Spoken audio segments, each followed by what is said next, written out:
Hamlet is one of the most famous stories of all time. If you didn't read it in high school, then I'm sure you've at least heard some bits and pieces of it, or at the very least you've seen The Lion King and so you get the basic idea. From the time of its writing some 400 years ago, the characters, quotations, and themes of this play have bled their way out into nearly every corner of culture, and even all these centuries later, it's still regarded as one of the best plays ever written by one of history's greatest playwrights. But for all of the things that Hamlet is, it is not an original story. Stories that are thematically and structurally similar to Hamlet pop up all across the globe throughout all of storytelling history. The medieval Scandinavian legend of the Prince Amleth seems to have been the most direct inspiration for Shakespeare, but the patterns of this play are bone deep. And I think that this storied and ancient history is part of the reason that we still see Hamlet-like tales being told today. It seems like there's something about the idea of this tragic avenging prince that is just deeply engraved into the human condition. It is a pattern of storytelling that just snaps our imaginations up into its web, forcing us to confront our darkest and most terrifying impulses, while also comforting us by giving us the space to look honestly into the mirror of fiction. So today, let's try and get to the bottom of what makes this story so special. Where did it come from? And why does it keep coming back? By the way, I'm going to be talking about some various pieces of media later on that you may not want spoiled. And if I start talking about something and you don't want that thing spoiled, go ahead and go to this timestamp that I'm going to put here on the screen when I start talking about it.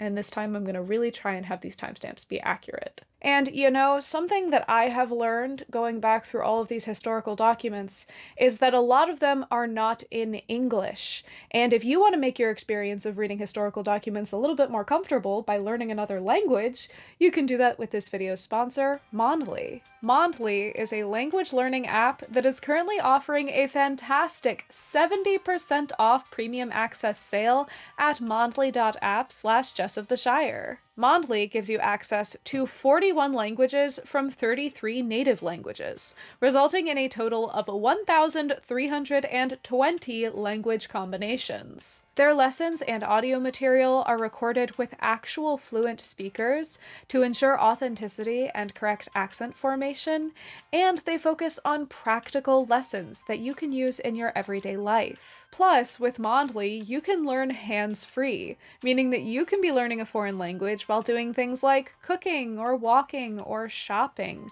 like you would with an audiobook or podcast. Mondly has over 125 million downloads, and it is in the top 5 worldwide language learning apps. And you can check them out today at the link in my description, mondly.app/JessofTheShire. And don't forget, they are currently offering 70% off premium access, so you do not want to miss out.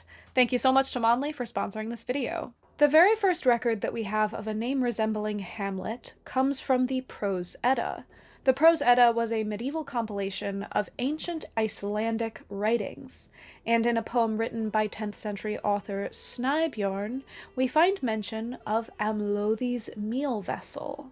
A meal vessel is more or less a mill, a stone that's used to grind down grain, and in the context of Snæbjörn's oceanic adventure poem, Amlothi's mill is the tumult of the sea, a great grindstone that pummels islands to sand. We have pretty much no information about who Amlothi was, or what exactly Snæbjörn was referencing when he spoke about Amlothi's meal vessel, but the casual usage of the name in this poem implies that by the 10th century in medieval Scandinavia, the character of Amlothi had made himself quite popular in storytelling. Most likely due to the fact that we have very few sources from this time, it would be another 2 centuries before Amlothi's name would be mentioned again. But clearly he was a fairly popular character in their stories because he was resurrected in the Gesta Danorum. That title translates to the Deeds of the Danes, and it was written by Saxo Grammaticus in the late 12th century as a means of establishing a national identity for Denmark. Amlothi, or as he would be renamed in the story, Amleth, was deemed a significant enough part of Danish identity that he has a book or two dedicated to him in the Gesta Danorum, and it is in the pages of this historical account that we get the very first framework for the story that would become Hamlet. Saxo's story takes us to early medieval Denmark, where two brothers, Horwendil and Feng, have just taken over governance of the country. Horwendil is the more fortunate of the two brothers, as he has been granted the right to marry the King of Norway's daughter, Gurutha, with whom he has a son named Amleth. But the less fortunate of the two brothers, Feng, becomes jealous, and he kills his brother. He tarnishes his reputation, and then he marries his wife, completely usurping the order of the country. And this puts Amleth in a rather difficult place. His father is dead. It would seem that his mother Gurutha has turned traitor, and he's reasonably certain that given the first opportunity, Feng will kill him as well. His only hope at achieving vengeance, of avenging his father's murder by killing Feng, is to bide his time, to lay low, and to ensure that Feng will not see him as any sort of a threat. So he chose to feign dullness and pretend an utter lack of wits. This cunning course not only concealed his intelligence, but ensured his safety. Every day he remained in his mother's house, utterly listless and unclean, flinging himself on the ground and bespattering his person with foul and filthy dirt. His discolored face and visage, smudged with slime, denoted foolish and grotesque madness. In this state of feigned insanity, Amleth plots silently with himself. He sits by the fire for hours, carving out wooden spikes that he says will help him to avenge his father's death, but because he's playing mad, almost no one believes him. The only person who is truly suspicious of Amleth's actions is his uncle Feng, and so Feng puts him to a number of different trials, including sending a young woman after him in the forest to try and seduce him, but Amleth remains steadfast. And during these tests of Amleth's wit, a very telling scene plays out on the beach. As they passed the sandhills and bade Amleth look at the meal, meaning the sand, he replied that it had been ground small by the hoary tempests of the ocean. His companions, praising his answer, said that he had spoken it wittingly.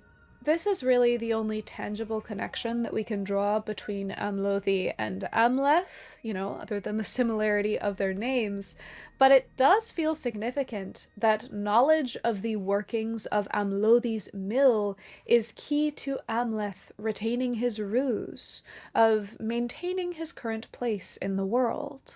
Despite Amleth more or less passing all of Feng's tests, he remains quite suspicious of his nephew, and so he puts him to one final test, where he sends one of his best friends in to eavesdrop on a conversation between Amleth and his mother Gurutha. Amleth, of course, catches on to this quickly because, as you'll find out, he is kind of a genius in every way in this story, and in a fit of pretend hysteria, he kills Feng's friend, dismembers him, and feeds him to the pigs. He then goes back and confronts his mother, accusing her of being unfaithful to her deceased husband. He says that she's no better than a beast, than a horse who doesn't care who she's mating with as long as she is mating with someone. Amleth's mother takes these words to heart and agrees that she will never again sleep with the man that killed her husband. And that's all well and good, but there is still the matter of Feng's dead friend to deal with. And Amleth gives Feng an excuse. He says that he slipped and fell and then got eaten by pigs, but obviously Feng does not take that seriously, and he sees this as the proof that he needs that Amleth is plotting something. He's scheming against him. And that means that Feng can enact his schemes against Amleth. It is a very delicate line that he's walking here, because he can't outright kill Amleth, because Amleth is loved by the people of Denmark, and there might be a revolution. So instead, he sends Amleth off to the King of England with two of his, Feng's, closest retainers, and sends a letter with them, saying that as soon as the King of England opens the letter and Amleth is in front of him, he should kill him. Amleth, who is a genius, as we've acknowledged, finds this letter and rewrites it, so that instead of declaring that Amleth must die, it now says that the two men sent with him must die. And not only that, but the King of England should grant Amleth his daughter's hand in marriage. Now, this might all seem like a bit of a long shot, but this is Prince Amleth, so it all works out. The King of England is initially skeptical upon reading the letter, but then he sees how witty Amleth is, how honest and perceptive he is, and so he hangs the men that have been sent with Amleth, he gives him his daughter's hand in marriage, and he gives him a bunch of gold just to smooth over the whole hanging the guys that got sent with him thing. With a new princess wife, the favor of the King of England, and a whole bunch of gold, Amleth decides that it is time to enact his revenge. Amleth returns to Denmark looking like a beggar, carrying his wealth in a hollowed-out stick that he has poured the molten gold into, and he walks into Feng's halls to find them celebrating his death, or mourning it, but it's basically a celebration. Everyone there is a little bit surprised, considering that they are at Amleth's funeral, and Amleth just walked in, but he's still playing the fool, and they don't really mind, so they pretty much just keep the party going. Amleth really plays up the madness. He goes through this whole clown act where he's trying to gird up his sword so that it's out of his way, and he keeps slipping and cutting himself on the blade, and so laughing, the men of Feng's Hall nail his sword into its scabbard so that he can't hurt himself anymore. Amleth subtly pushes more and more alcohol onto the men until they are wildly drunk and falling unconscious in the hall, and it is from there that his revenge plan commences. So he took out of his bosom the stakes he had long ago prepared, and went into the building where the ground lay covered with the bodies of the nobles, wheezing off their sleep and their debauch. Then, cutting away its support, he brought down the hanging his mother had knitted. This he flung upon the snorers, and then, applying the crooked stakes, he knotted and bound them up in such insoluble intricacy that not one of the men beneath, however hard he might struggle, could contrive to rise. After this, he set fire to the palace. The flames spread, scattering the conflagration far and wide. It enveloped the whole dwelling, destroying the palace, and burnt them all while they were either buried in deep sleep or vainly striving to arise. Finally, Amleth goes to Feng's chambers, where he finds him still sleeping. He sees Feng's sword hanging up next to his bed, and while the man's still sleeping, he switches out their swords so that his sword is hanging on the wall, and then he wakes Feng up.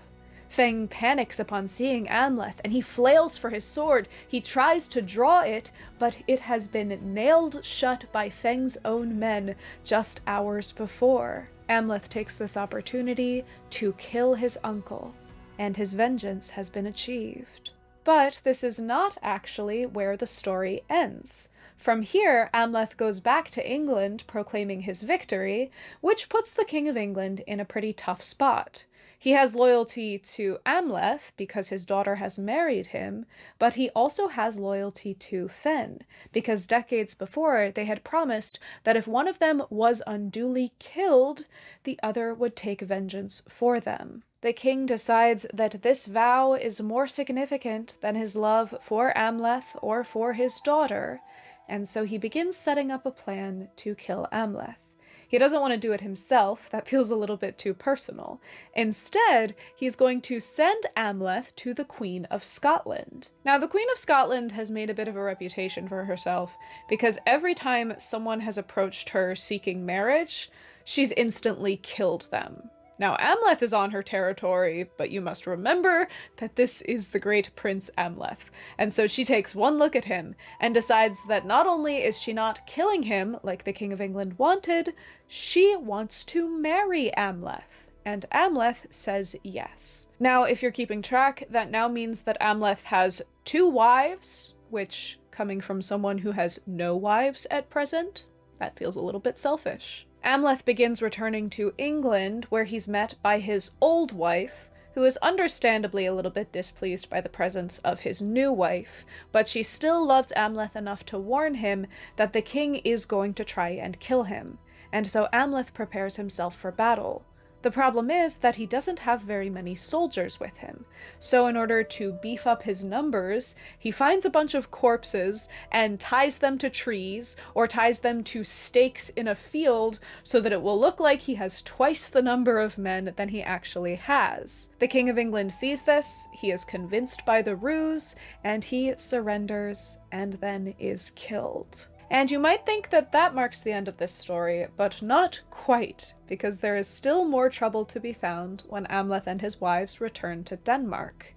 There is a new king of Norway, and he's been harassing Amleth's mother, Garutha, trying to claim land from her, and Amleth sees this and declares war on the king of Norway. He knows that this is a war that he cannot win. He knows that it would be terrible to leave his wives and his children behind, but all the same, he charges into battle and is killed.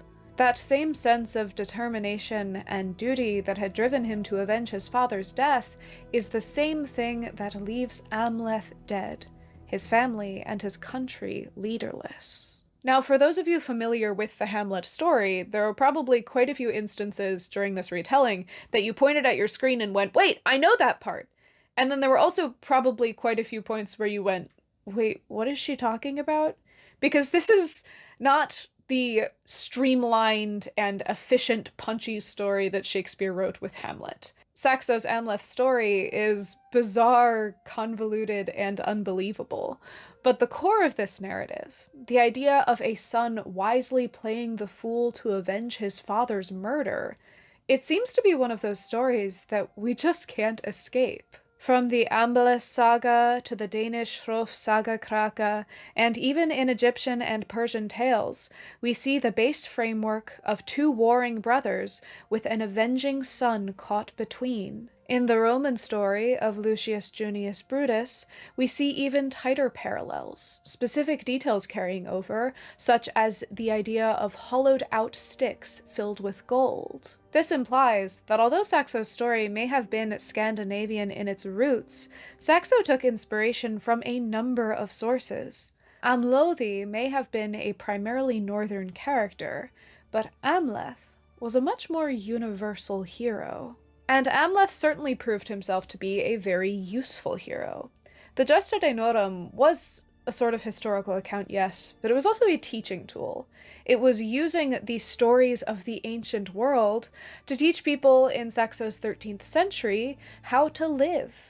And the story of Amleth, this prince wrestling and grappling with the idea of revenge and how to live a just life and what heroism meant, it was very useful for determining how this old worldview might reflect in present-day moral and immoral ways. But it wasn't just Amleth being used as a teaching tool. Through characters such as the wicked brother Feng, we get guidance on how not to live or to lead. Saxo condemns Feng's murderous actions, declaring, "For whoso yields to one iniquity speedily falls an easier victim to the next, the first being an incentive to the second."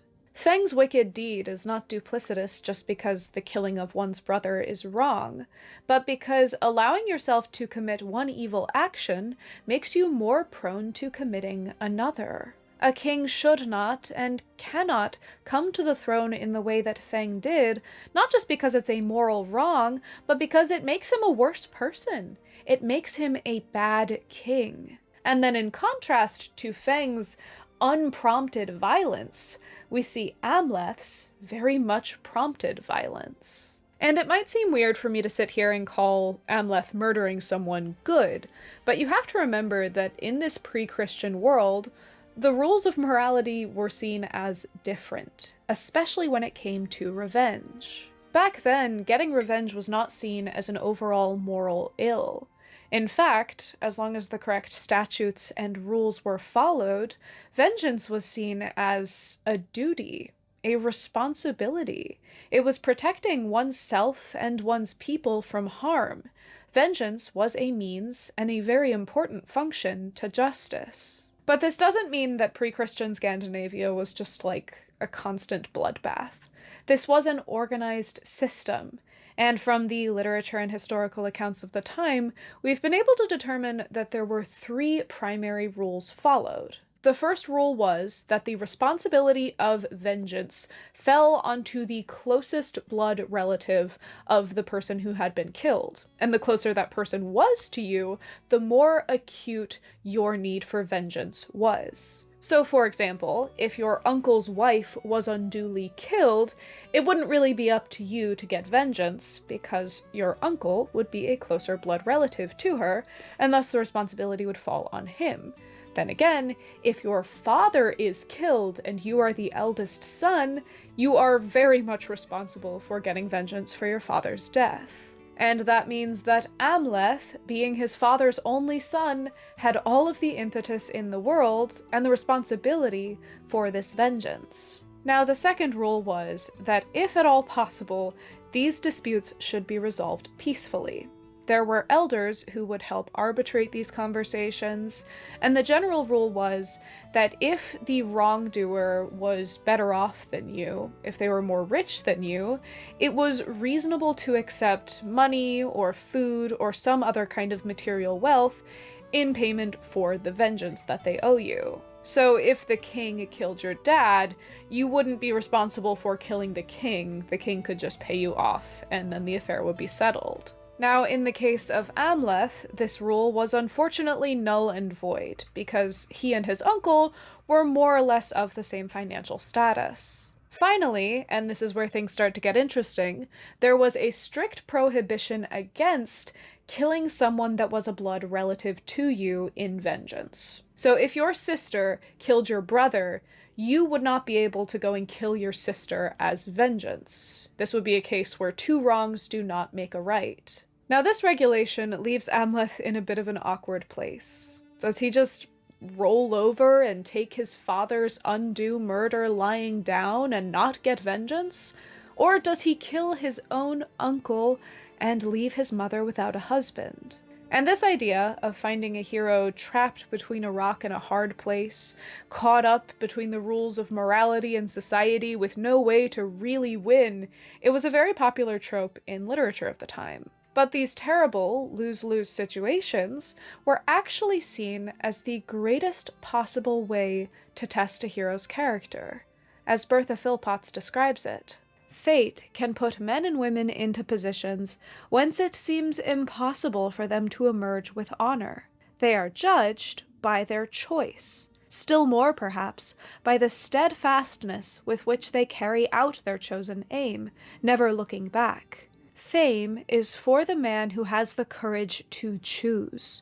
Whether he chooses resistance to the uttermost against hopeless physical odds, knowing that his death is ordained, or whether he chooses one course rather than another 2 that are hateful to him, and makes something magnificent of it by a single-minded pursuit of it. About the references to fame in Anglo-Saxon and Scandinavian poetry, there is a warmth and a passion which ought to warn us against regarding it as the need of mere physical prowess.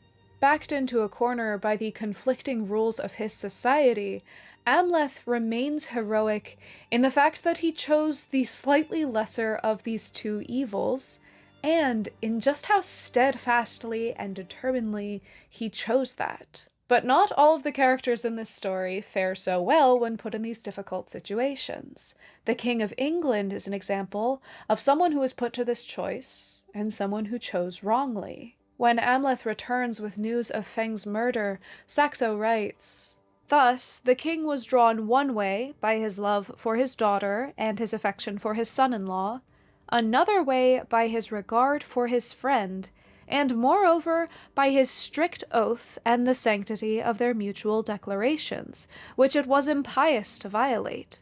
At last he slighted the ties of kinship, and sworn faith prevailed. His heart turned to vengeance, and he put the sanctity of his oath before family bonds." Saxo makes it clear that this is a desecration of the laws of vengeance that I laid out. Yes, he had made a vow to Feng, he had given him his word, and in a normal situation the vengeance would be justified. But Amleth was now a blood relative to the king through the marriage of his daughter, and Saxo makes it clear through the king's humiliating defeat and death that the king chose wrongly when it came to these rules of revenge. Amleth's vengeance was justified, and the king's was not. But that doesn't mean that it's always quite so clear-cut. At the end of his story, Amleth is presented with another tough choice. Does he charge into battle, cementing his name in the halls of fame, or does he give up his heroism and allow himself to live on and keep his family and country safe? Saxo describes, Amleth knew that if he took up the challenge, he was threatened with peril of his life, while to shrink from it would disgrace his reputation as a soldier. Yet, in that spirit, ever fixed on deeds of prowess, the desire to save his honor won the day. Dread of disaster was blunted by more vehement thirst for glory. He would not tarnish the unblemished luster of his fame by timidly skulking from his fate. And the text praises this choice, and for the time that this tale was written in, it was the right choice.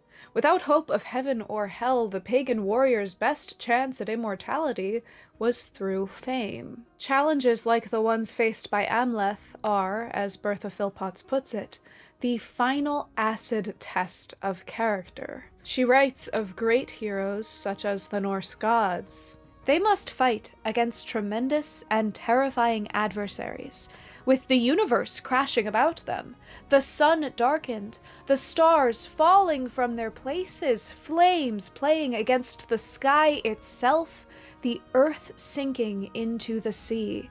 They must bear it out, even to the crack of doom.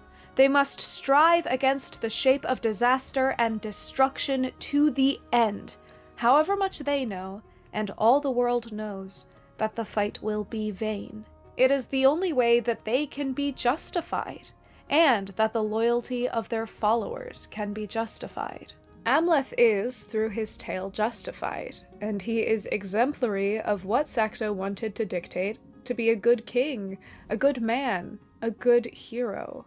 But the morals expressed by the tale of Amleth were far from universal, and especially as Christianity became the predominant religion, the moral suppositions made by tales of the old world were being questioned more than ever before, and this also went for the story of Amleth. In 1570, French writer Francois de Belleforest put out Histoire tragique, wherein he translated and ornamented Saxo's Amleth story. And while the events of this story play out pretty similar to Saxo's version, there is a hefty degree of authorial voice and almost judgment laid upon this story. Belleforest opens saying, "You must understand that long time before the kingdom of Denmark received the faith of Jesus Christ and embraced the doctrine of the Christians, that the common people in those days were barbarous and uncivil, and their princes cruel, without faith or loyalty, seeking nothing but murder and deposing, or, at the least, offending each other, either in honors, goods, or lives, not caring to ransom such as they took prisoners, but rather sacrificing them to cruel vengeance naturally imprinted in their hearts." This tone of superiority and judgment carries through the rest of the story, up until the end when Belleforest says that although the actions of the prince were courageous and heroic in their own way, he can never be a true hero because of the blemish upon his character, because he committed murder. There's much more melancholy and angst written into Belleforest's version of this story. None of the steely determination of the pagan prince Amleth, and you can kind of see how important this version was as being a pivot point between Amleth and Hamlet. And of course, on top of tonal changes, we do see the character name Amleth first being turned into Hamlet. While there were other versions of this tale floating around in the 16th century, other translations and other retellings, this was one of the most popular, and it is believed that this version of the story sparked the imagination of one William Shakespeare. Okay, well, his imagination was sparked by Belleforest, but it was also almost certainly sparked by the play Hamlet that was written about 10 years before Shakespeare's Hamlet. This play is referred to as the Hamlet, and do forgive yourself if you've never heard about it before. I had not heard about it before, and the reason you haven't heard about it is because it is a lost text. The only real evidence we have of its existence is 3 offhanded mentions from other sources from 1589, 1594, and 1596. The only real tangible facts that we have about the Hamlet are that it was called Hamlet, that it was performed in London, that it was based off of some version of the story of Amleth, and that it involved a ghost yelling the word revenge to Hamlet. We can't prove definitively who wrote this tale. Some people even think that it was Shakespeare himself writing an earlier draft, but it is generally assumed that the playwright Thomas Kyd was responsible for this.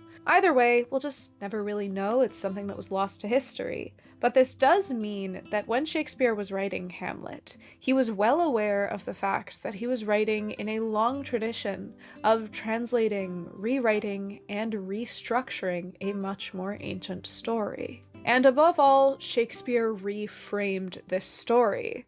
While both Saxo and Belleforest set their tale in the past, Shakespeare moves his story up into the modern day. Well, his modern day, so roughly the 15th or 16th century, but it doesn't really matter. He sets this tale in Denmark, probably because traditionally that's where Amleth is from, but also because Denmark acted, at the time, as a perfect crossing point of reality and fiction. The audiences of the time would have recognized that Denmark was a real place, that it was a real country, but due to travel limitations and the lives lived by people at the time, most of them would never have been to Denmark. It's kind of like saying a story takes place in a galaxy far, far away. We all know that galaxies are real, we exist in a galaxy, but it's one that's far, far away, so you can excuse a lot of weirdness. This setting grounds the play in technical reality while still allowing for the flexibility of fantasy. This is a story pulled out of antiquity and inherently wreathed with it, but one that also takes place in the modern day. And from the very start, Shakespeare's tale blurs the lines between reality and unreality, between the real world and the spiritual. We start out with a ghost scene, nervous tower guards recalling a visitation by the spectral form of the old king. And not only does this break down the barriers between the tangible world and the spiritual, between life and death, setting our tone for the rest of the play, it also means that the beginning of the play is a mystery. In other versions of Amleth's tale, we see exactly what happened. We know that the king's brother killed the king. But Shakespeare strings us out. He forces us into a position where we are putting together the pieces of this story just as the characters are.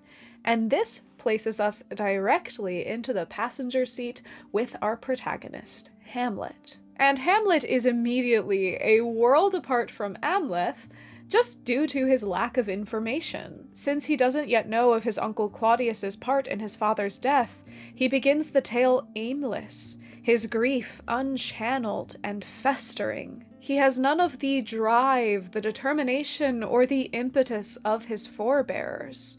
We see characters like Claudius and his mother Gertrude worried over him, but it's not so much because they think he's plotting, but because he seems completely unmoored and lost in grief at the loss of his father. But Hamlet continues proving himself far from an old world hero when he is told exactly what happened by the ghost of his father. He comes face to face with this ghost, he accepts that it is his father, and his father directly tells him that Claudius was responsible for his death, that his mother has betrayed him, and that Hamlet must seek revenge for the murder of his father. And yet, with all of the impetus in the world now, Hamlet continues to flounder. In the hands of this hero, the feigned madness of Amleth comes across less as clever wit and more as incoherent stumbling. It's procrastination. Claudius's suspicion of him is no longer a conspiracy theory wrought by an evil king, but it's quite well founded. Shakespeare also rounds out the character of the young woman sent Amleth's way to test his madness, and the character of Ophelia is heartbreaking. Through a character like Ophelia, we can see the ways in which Hamlet's stumbling efforts aren't just harming his honor, but harming the people that love him. We watch as he stumbles through useless plans, through futile traps. He barely escapes with his life again and again. He kills a man in his mother's bedchambers and accuses her of infidelity, and yet, through all of this useless action, he cannot do the one thing that has been asked of him. He cannot get revenge. Shakespeare has taken this lose-lose situation spelled out by the old tales, and he has made it infinitely more excruciating by compounding his present-day morals on top of it. Not only is Hamlet torn between his father's wishes and his familial bonds, he's also struggling with the fact that, murder is wrong. It was wrong when his uncle did it, and in the eyes of God, it would still be wrong when Hamlet did it. And even if he is to do this thing, to commit this sin, he has to make sure he does it the right way. At one point, Hamlet finds his uncle alone and unarmed, entirely defenseless but at prayer. And despite having all of the opportunity in the world to finally exact his revenge, Hamlet refuses, because Claudius is in prayer. He's just received God's forgiveness, and if Hamlet killed him in this moment, his soul would go to heaven, whereas Hamlet's own father's soul was not able to go to heaven because he had not been able to pray and receive forgiveness before his death. Hamlet isn't just worried about what happens in this life like Amleth was. He has to worry about what's going to happen in the next life. The Christian dimension, the possibility of heaven or hell, complicates this already complicated situation to an unimaginable degree, and Hamlet is caught in the crossfire, trying to wrestle with right and wrong, with heaven and hell. In the most famous monologue, probably ever, Hamlet sits down and asks himself the question, to be or not to be? Should he live or should he die? Which is nobler, he asks. For who would bear the whips and scorns of time, the oppressor's wrong, the proud man's contumely, the pangs of despised love, the law's delay, the insolence of office, and the spurns that patient merit of the unworthy takes, when he himself might his quietus make with a bare bodkin? Who would fardels bear, to grunt and sweat under a weary life, but that the dread of something after death, the undiscovered country from whose bourne no traveller returns, puzzles the will, and makes us rather bear those ills we have than fly to others that we know not of. Thus, conscience does make cowards of us all, and thus the native hue of resolution is sicklied o'er with the pale cast of thought, and enterprises of great pitch and moment with this regard their currents turn awry and lose the name of action. Hamlet no longer sees beauty or value in the life that he lives, but he cannot end his life, he cannot take his own life, because what if the thing that comes after life is even worse than this?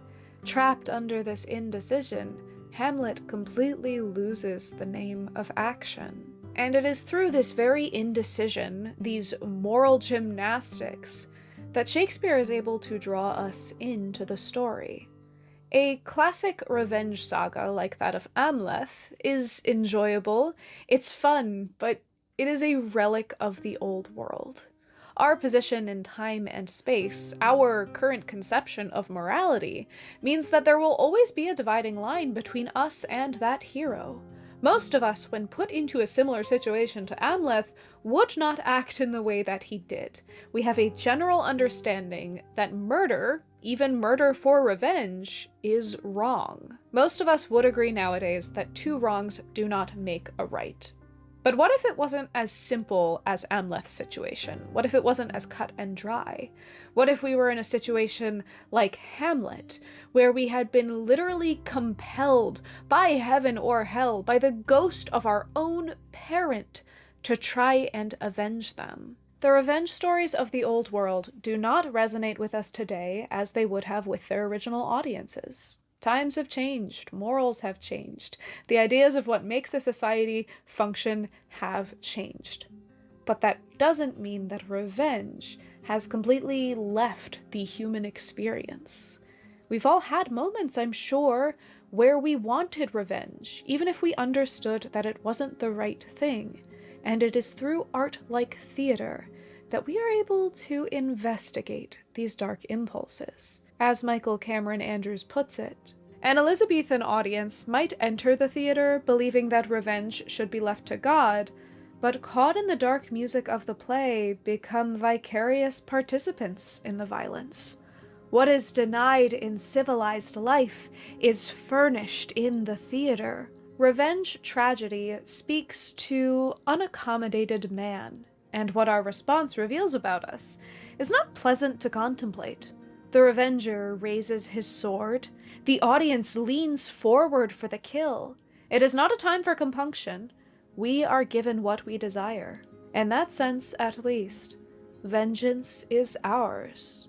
We find in the story of Hamlet the opportunity, the means, the motive, the justification for revenge that most of us will never face in our lifetimes. We find ourselves leaning in, urging Hamlet on just to do something, even if that is murderous revenge, precisely because he is sitting back with his indecision, his reluctance. He is more whiny and more frustrating than our own moral scruples. Hamlet falls into the role of indecisiveness, meaning that the audience is pushed into the role of decisiveness, of wanting this murderous revenge. But as much as we get put into this place of cheering on the vengeance, it's important to note that this isn't some kind of a glorified macho revenge fantasy. Hamlet limps to the finish, even once he's finally worked up the courage to take up arms against his sea of troubles. He does end up killing his uncle, but he takes along so many of his friends and comrades with him, the guilty and the not guilty alike, and on top of all of that, Hamlet loses his own life. Like Amleth choosing fame over family, Hamlet finally commits to his destiny, and finds it all rather cut short. The third-party observer Fortinbras enters the scene after the play has concluded, and declares, "Let 4 captains bear Hamlet like a soldier to the stage, for he was likely, had he been put on, to have proved most royal."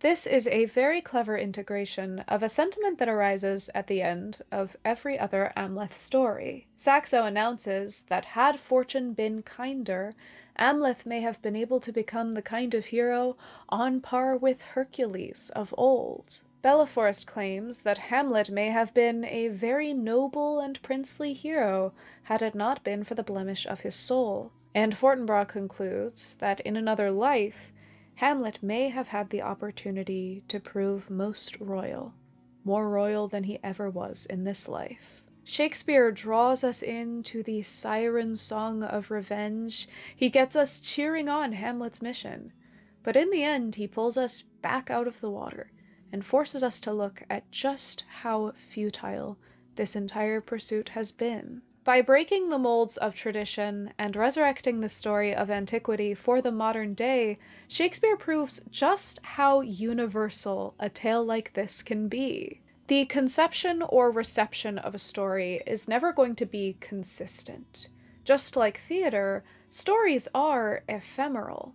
Theater is ephemeral because night to night, no 2 shows can ever happen in the same way. It'll never be the exact same actors acting in the exact same way. The lighting will never be the same. The audience will never be the same. You sitting in the seat observing this theater will never be the same. But despite how stagnant stories might seem, since they are inked onto a page with unchangeable letters, stories are also remarkably flexible.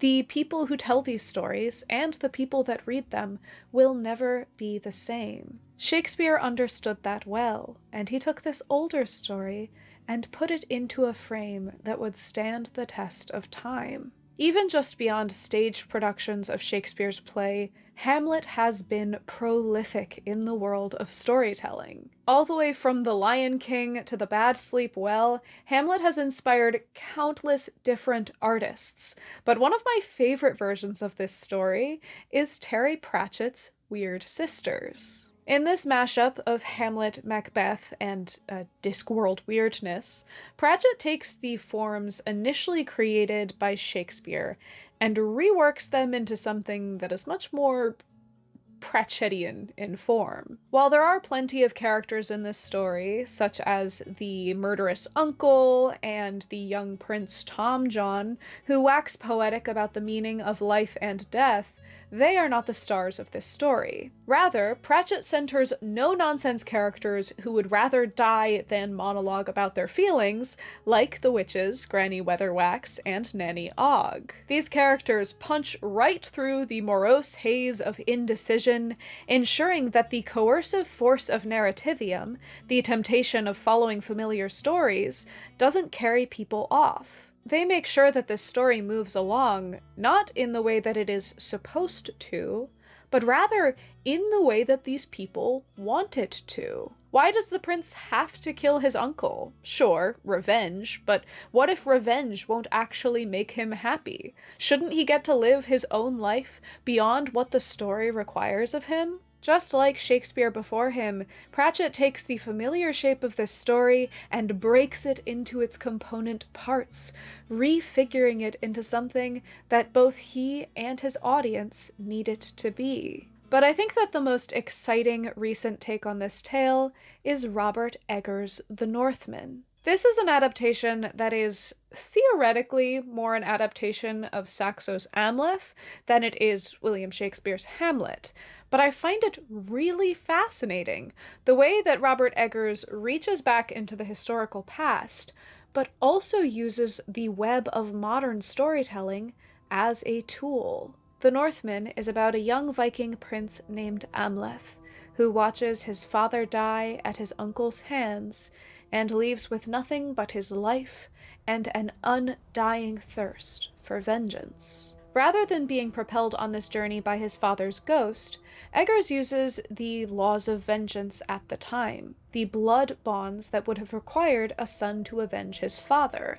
But because we as a modern audience don't understand those things in the way that a 10th century audience would have understood them, Eggers leans us into this very carefully. Before everything goes wrong, the young Prince Amleth is brought in for an initiation rite, where he is readied to take on the role of king, and his father compels him, "Should I fall by the enemy's sword, you must avenge me or forever live in shame." My will, father. Rather than being just an adaptation of Saxo's work, I think that this story stands as a bridge between Saxo and Shakespeare. Shakespeare very importantly began his tale by breaking down the barriers between the real world and the spiritual, but while he used a ghost, Eggers uses these dream-like trance hallucination sequences. He paints the veil between the natural and supernatural world to be paper thin,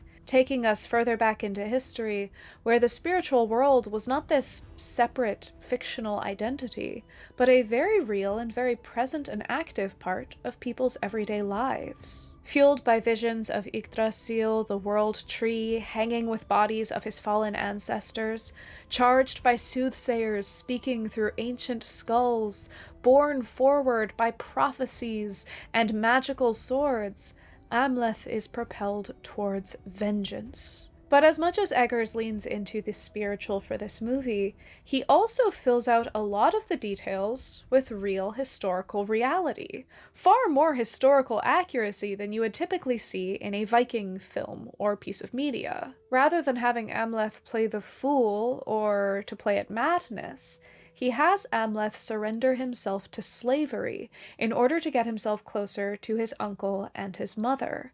Slavery was a very real and very grim part of Viking history, one that is rarely acknowledged by media or stories about Vikings. And I really enjoy the fact that Robert Eggers used this real historical phenomenon to shape his world, to shape his characters, and to add infinitely more dimension to the moral and social rules of this society. The film walks such a delicate line between fantasy and history.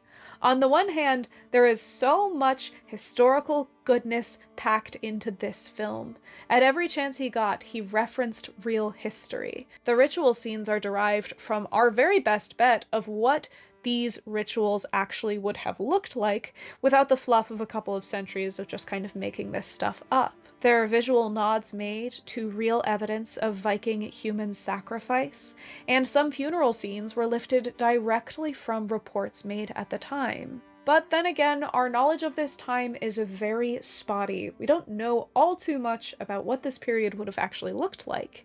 And in these gaps left in the historical record, Eggers fills them out with fantasy conventions. Characters are wearing fur and leather clothing, which was not very historical, but is very much a part of our cultural perception of the Viking period. The ending of the film, where Amleth fights it out nude atop a volcano, is very modern Hollywood, but I can't even really resent it because it's fun. There's a reason that these things have made it into the public perception of this period of time, because they're exciting, they're engaging, and Eggers knew just where to linger in the historical accuracy and where to throw in some of the modern excitement that we have about this period.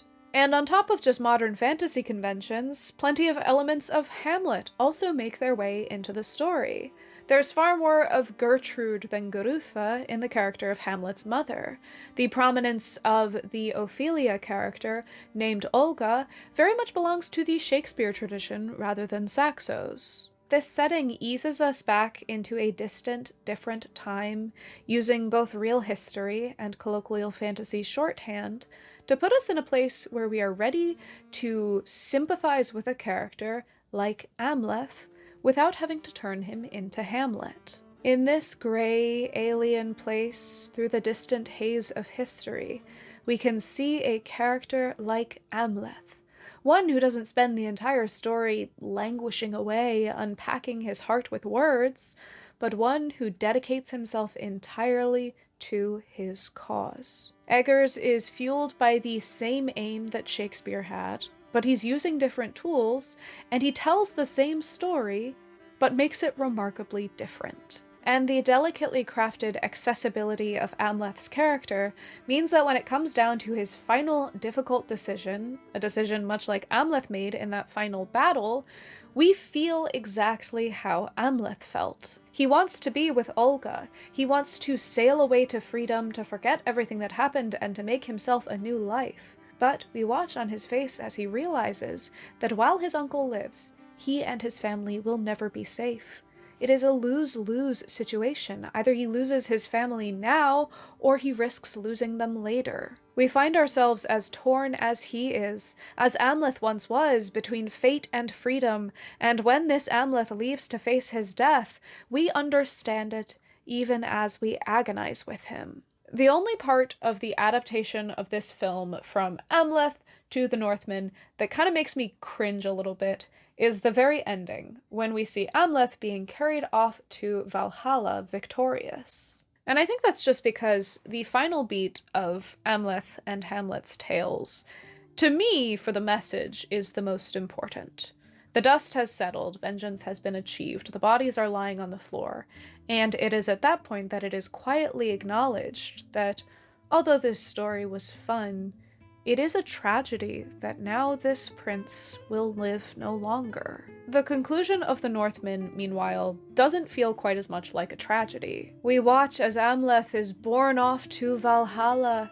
We have a scene of Olga assuring him that his future children will be safe, that they shall begin a new kingdom in his name. And I just think that this detail tips the story away from its original place of being an ambiguous tragedy, showing the very sorrowful cost of something like revenge and heroism and fame, and it makes it more of an unambiguous power fantasy, in which Amleth's actions are roundly declared to be the right thing. So I don't love that detail, and I'm not going to try and say that I think that everything that Robert Eggers makes is perfect, but in his defense, I know that because of the budget of this film, it received quite a bit more studio interference than a Robert Eggers film typically would, and to me, this feels like one of the details that might have been nudged by the studio. And I don't just say that because it's a detail that I don't like and I don't want to attribute it to Robert Eggers, but also because this feels like something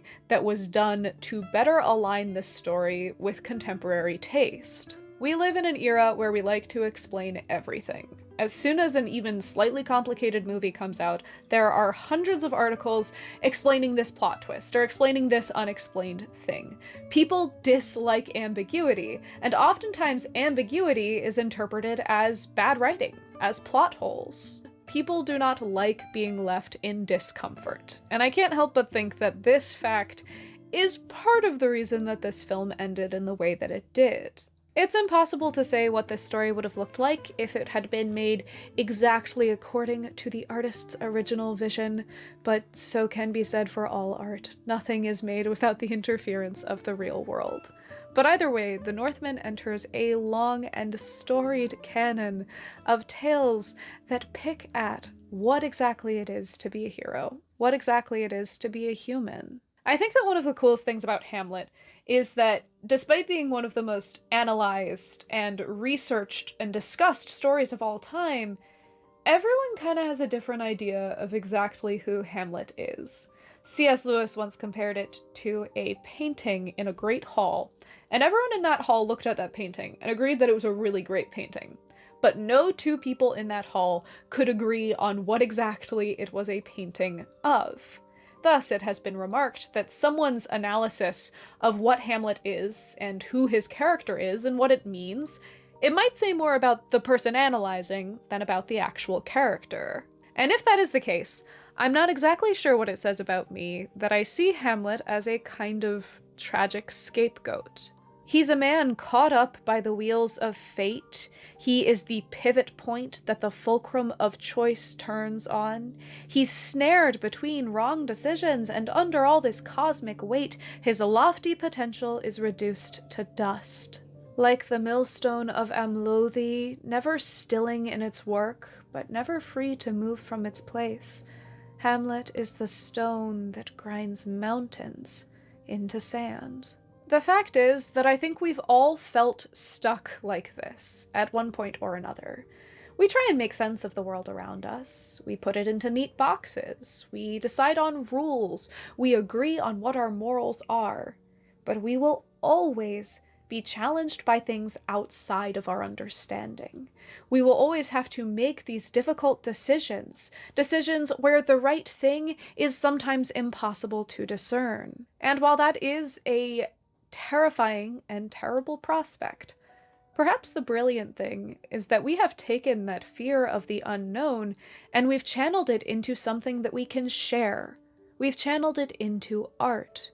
At the end of Pratchett's Weird Sisters, when the drama has played out, Death watches on, and he muses on the art of theater. Humans had built a world inside the world, which reflected it in pretty much the same way as a drop of water reflects the landscape. And yet, inside this little world, they had taken pains to put all the things you might think they would want to escape from. Hatred, fear, tyranny, and so forth. Death was intrigued. They thought that they wanted to be taken out of themselves, and every art humans dreamt up took them further in. I find it kind of crazy that we as humans decide to create characters as just miserable as Hamlet. But maybe the really crazy thing is, not only did we create Hamlet, but we keep recreating him across hundreds and hundreds of years. But it's also insanely beautiful that we have taken these very private and embarrassing fears and insecurities, these little moments that spark in our individual brains in our short individual lifespans, and we've taken these fears and woven them collectively into a tapestry that can span all of space and time.